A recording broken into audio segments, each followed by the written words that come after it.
Situation in the village has reached rock bottom. That's a quote from one of the merchants in the area. Merchants saying that clients are afraid to come to their terraces. Restaurant owners say they get confronted by police when they play music too loud, but drug use goes unpunished on the streets next to their businesses. Some are thinking about removing their patios altogether, and some in fact have. Now the city has vowed that they will be adding 40 police officers to the area. But some owners are saying that what was once an area known for its nightlife, the village is now known for being dangerous. Let's get the take from Ensemble Montreal, the official opposition, and Julien Hénault-Ratelle, who joins us on the line. He's the official spokesperson on economic development. Julien, welcome to the program. Thanks for having me. So, what's your response to the city and what they've said this week? Well, honestly, unfortunately, I think it's too little, too late.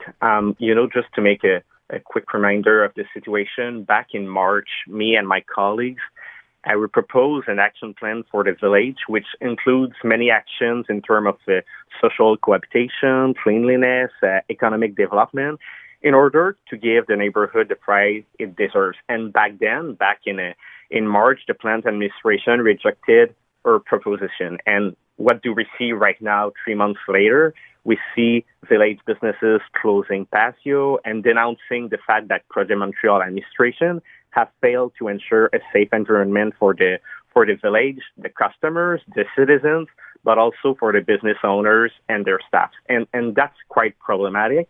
And we believe that many actions can be put in place to respond to this situation. Julien, I want you to listen to a portion of our show from Monday. Jimmy Zubris is a special advisor to the mayor of Montreal, Valérie Plante. You probably know Jimmy. And he was on our show yesterday. We discussed the situation in the village. I want you to listen to what he had to say. Right now, we've put in an unprecedented amount of resources into it. The police have 40 extra officers. There's the AMIS program. We were investing with the SDC.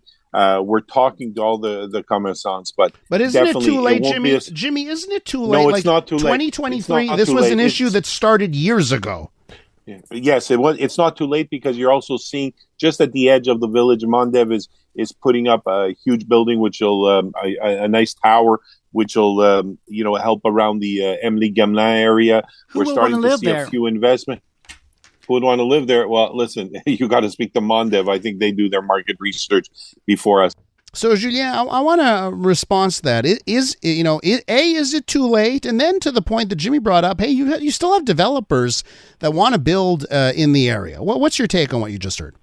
Well, I believe that it is too late. And as the Ombudsman was saying for the Milton Park area, it's time to stop looking away from the situation of homelessness in Montreal. That's true about Milton Park, but it's also true about the village. And that's why we are asking the City of Montreal to put in place a standing intergovernmental committee to work on the priority issues that threaten the survival of the village. Because, it's good to put in place many resources, as the city is saying, but I've been walking in the village for the past few months, talking to the merchants, and what they are telling me is that even if there are supposed to be resources, when they try to call the city and the direct line of the resources, it can take hours for them to arrive. And when a commerçant is facing a crisis that is, right now, they cannot wait for many hours for them to arrive. So the city needs to put in place a permanent presence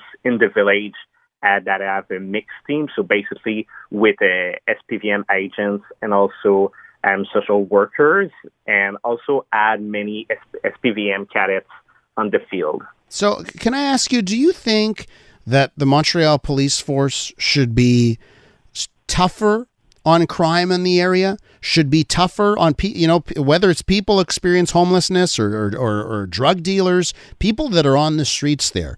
Do you think that right now it requires a tougher approach? Because it certainly seems that at times feels like we've gone towards the gentler approach to try and solve this problem. What's your take?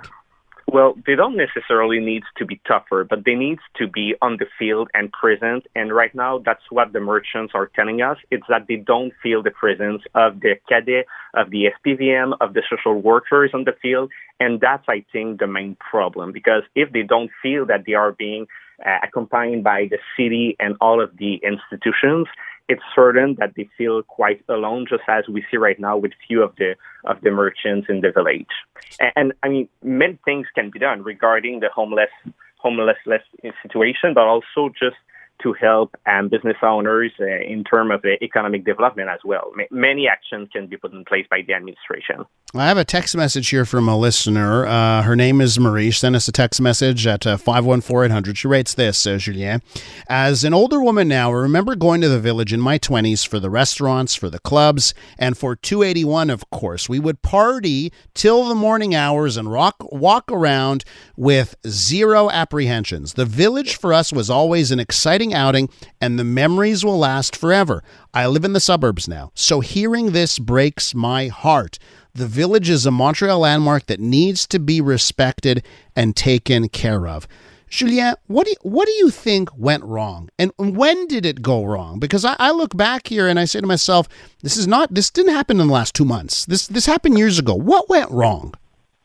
Well, I think it's a lack of actions in the past few years that have been made, an accumulation. And I mean, if we take a look at the commercial activities in the village, based on the last city public data in last November, over 26% of the commercial spaces are vacant at the moment.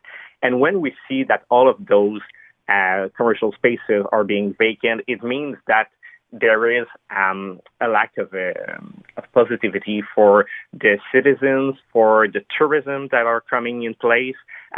So the city needs to make action, and the city should have put action in place for the past few years. And based on the past few months, I propose many actions for the city of Montreal. So, for example, in the last city council, I tabled a motion asking the city to create an occupancy assistance program to encourage new merchants to set up shops in vacant stores. And unfortunately, again, the plant administration rejected our proposition. So, but why, Julien, just to that, because I mean, it sounds great, but why would any entrepreneur in their right mind open up a shop in the village right now when there's drug use on the street?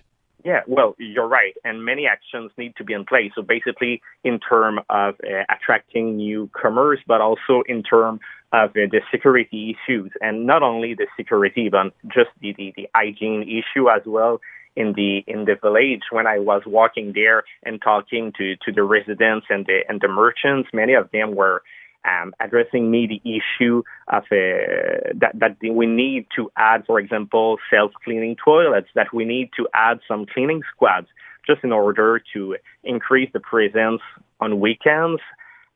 So there are many things that needs to be put in place, and also in terms of the cleanliness in the village. Last year was sadly a record in terms of bags of waste that have been taken by the city of Montreal. It was over 6,500 bags of waste. And that's, well, I mean, it's a good thing to take them, but that's a problem because we see an increase in terms of waste in the village, and also in terms of the cigarette butts also in the village. So all of these issues of homelessness, of the lack of help for the merchants, and also the lack of work regarding the cleanliness issue, all of this create the current scenario that we see. And the plant administration needs to put in place action regarding all of those issues, because otherwise we won't be able to improve the situation. One thing we heard, Julien, to wrap up here, one thing we heard from business owners is that they feel, if they, and they're paying their taxes, if they make a little mistake, if the music's on too loud, the police show up.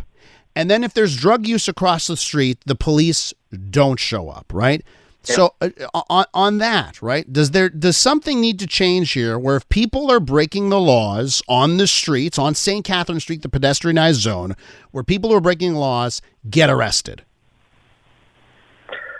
Well, at least they need to have an interaction either with social workers or the SPVM, but some things needs to be done, because if we just stay in the current situation with a lack of response from the authorities, it's certain that the situation won't improve in the next few months. And sadly, I mean, I've been listening to the Plante administration in the past few days, and for example, I heard the STM direction, so the Société de Transport de Montréal, telling us that they will add security ambassadors during fall. They want it to be put in place by November, but I mean, the situation that we're facing right now is for the estival season. It's been like that for the past few years. Wanting to add some security ambassadors by November, that's not enough, sadly. And the Plante administration needs to act quickly on this situation to make sure that businesses won't close during summer. Julien, we got to leave it there. I want to thank you for your time. I really appreciate it. Thanks to you. That's Julien Hénault-Ratelle, official spokesperson for economic development at Ensemble Montreal.